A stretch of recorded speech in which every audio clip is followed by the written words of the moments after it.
Good afternoon friends. તો આપણે પ્રથમ વર્ષ BAMSનું ફર્સ્ટ યર એની અંદર ફિઝિયોલોજીની અંદર કફ દોષ વિશે માહિતી મેળવી છે આજે. તો કે કેન જલેન ફલતી ઇતિ કફ, એટલે કે કફને આપણે શેની સાથે સરખાવ્યું છે? જલ સાથે. જલના ગુણો સાથે પણ આપણે કફને સરખાવ્યું છે.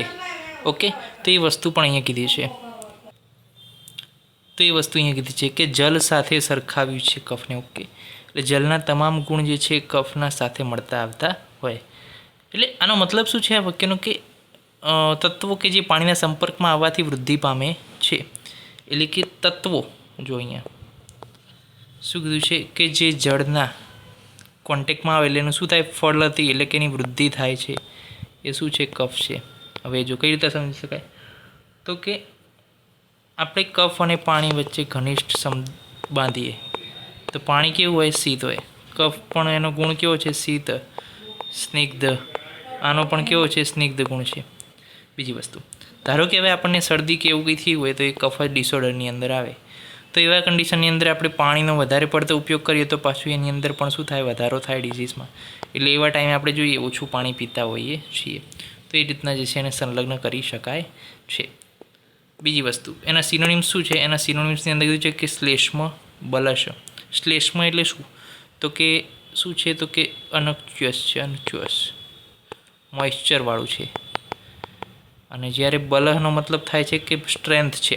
કફ જે છે એ સ્ટ્રેન્થને સૂચવે છે. પછી કીધું છે એનું સ્ટ્રક્ચર શું છે? તો કફ જે છે સોફ્ટ છે, સ્ટેબલ છે અને કુલ છે. એનું કમ્પોઝિશન શું છે? તો પૃથ્વી અને જલ મહાભૂતથી એ બનેલું છે. પછી એની પ્રોપર્ટીઝ શું છે કફની? તો કે સ્નિગ્ધ, શીત, ગુરુ, મંદ, શ્લેષ્ણ, મૃષ્ણ, સ્થિર કફ. સ્નિગ્ધ એટલે કે અનક્ચ્યુઅસ, શીત એટલે ઠંડુ, ગુરુ મંદ, કફ મંદ હોય. કઈ રીતના? જો ધારો કે એરને આપણે લઈએ, એરની સ્પીડ કેટલી બધી? ઘણી બધી. પછી આપણે વોટરની સ્પીડ જોઈએ તો વોટરની સ્પીડ એર કરતાં કેવી છે? ઓછી છે. એટલે શું થયું? મંદ થયું. પછી કીધું શ્લેષ્ણ. શ્લેષ્ણ એટલે શું થયું? તો કે સોફ્ટ છે, એ જે છે સ્લીમી છે. મૃષ્ણ અને સ્થિર એટલે કે સ્ટેબલ છે. ઓકે, એની સ્ટેબિલિટી પણ જે છે વધારે છે. તો આ વસ્તુ જે છે કફની પ્રોપર્ટી માટે વાત કરેલી છે. એક એક ગુણ વિશે હવે આપણે આગળ વાત કરીએ છીએ.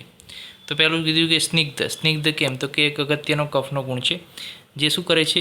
એ શરીરને તૈલીયતા એટલે કે ઓઇલીનેસ પૂરી પાડે છે, અનક્ચ્યુઅસનેસ પૂરી પાડે છે. આ ગુણના કારણે શું થાય છે? શરીરનું મોઇશ્ચર જળવાય છે. જે આપણું જે મોઇશ્ચર હોય છે આ સ્નિગ્ધ ગુણના કારણે જ જળવાય છે. આ ગુણના કારણે જે છે અણુઓ એકબીજા સાથે જોડાયેલા રહે છે અને જે શરીરનું જે મોઇશ્ચર હોય છે એ જાળવી રાખે છે. શરીરને ડ્રાય જે છે સ્કિનને પડવા દેતું નથી. અને જો ક્રિયાત્મક રીતે શરીરને ટકાવી રાખવું હોય તો કફ જે છે સામાન્ય હોવો જોઈએ. તો સ્લાઇટ અનક્ચ્યુઅસ જે છે, જો સ્લાઇટ અનક્ચ્યુઅસનેસ જે છે પિત્ત છે એ ડાયજેશન માટે જરૂરી છે. અને એક્સેસ અનક્ચ્યુઅસનેસ કફ છે જે મોલેક્યુલર યુનિયન માટે છે. તો પિત્તની અંદર પણ સ્નિગ્ધ ગુણ તો છે જ અને કફની અંદર પણ સ્નિગ્ધ ગુણ છે. તો આ બંને વચ્ચે તફાવત શું? ડિફરન્સ શું? તો પિત્તની અંદર જે સ્નિગ્ધ ગુણ છે એ સ્લાઇટ છે અને આની અંદર એક્સેસ છે.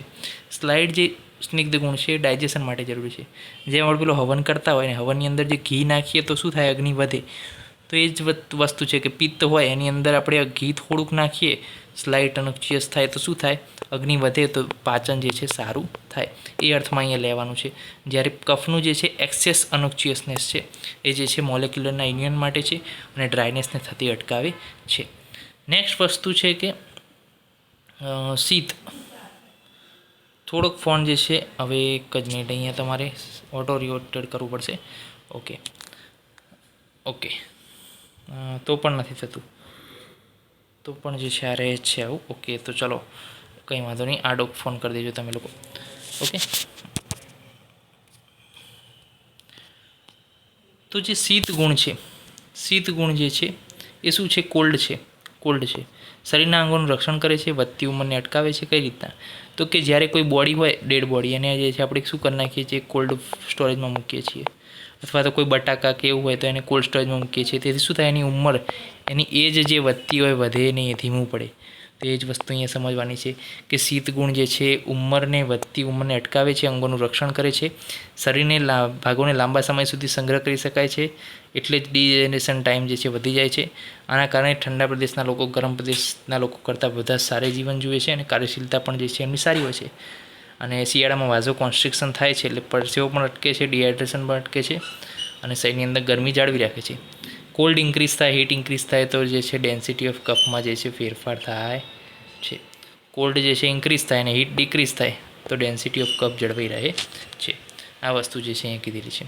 પછી સ્નિગ્ધ શીત ગુરુર ગુણ શું છે તો કે કફ જે છે ભારે છે એટલે વજન વધવા માટે જરૂરી છે, સંગઠન માટે જરૂરી છે. સ્ટ્રેન્થ વધે તો જે છે સ્ટ્રેન્થ કોનાથી વધે તો કે વીટ છે, બ્લેક ગ્રામ છે, આવું બધું જે હેવી ગુરુગુણવાળો જે હોય એનાથી. અને બૃહણ કર્મ પણ જે છે ગુરુગુણવાળા દ્રવ્યો ખાવાથી થાય છે. હવે આવી ગુણ મંદ, તો મંદ ગુણ કેમ કીધું છે તો પેલું એરવાળું ઉદાહરણ કે એર જે છે સ્પીડ હોય, જ્યારે વોટર જે છે કફ જે છે એ શું હોય સ્લો હોય, તો અહીંયા સ્લો જે છે સ્થિરતા સૂચવે છે. ઓકે, અને ડીજનરેશન અટકાવે છે, સ્લો કરે છે ડીજનરેશનને. અને શ્લેષણ ગુણ જે છે ઇરિટેશનને અને રિડ્યુસ કરે છે ઇરિટેશનને. ઓકે, અને યાત્રા જર્ની એના ઉપરથી યત્ર શબ્દ જે છે લાંબા સમય સુધી સંગ્રહ કરવો કોઈ વસ્તુનો એના માટે જે છે અહીંયા વપરાય છે. એટલે મંદ ગુણના કારણે શું થાય છે પેશીનું ડેપ્લેશન જે છે જે થતું હોય ઓછું થાય છે, સ્લો થાય છે. કોઈ પણ પેશીનું જે ડેપ્લેશન થાય છે એ સ્લો થાય છે.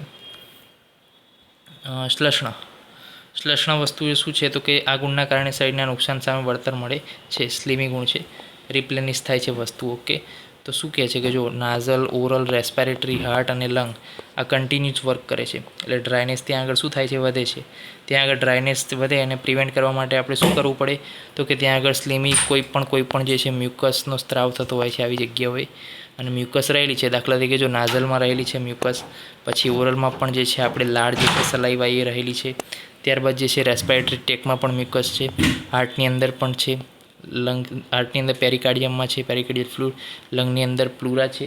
તો આ બધું જ જે છે શું છે કે જે એની કાર્યક્ષમતાને વધારવા માટે જે છે એના જે છે સ્લીમી ગુણ છે એનું ફંક્શન બરોબર થઈ રહે એટલા માટે જે કફ રહેલો છે શ્લેષણ ગુણ એનો જે છે ત્યાં આગળ ઉપયોગી થાય છે.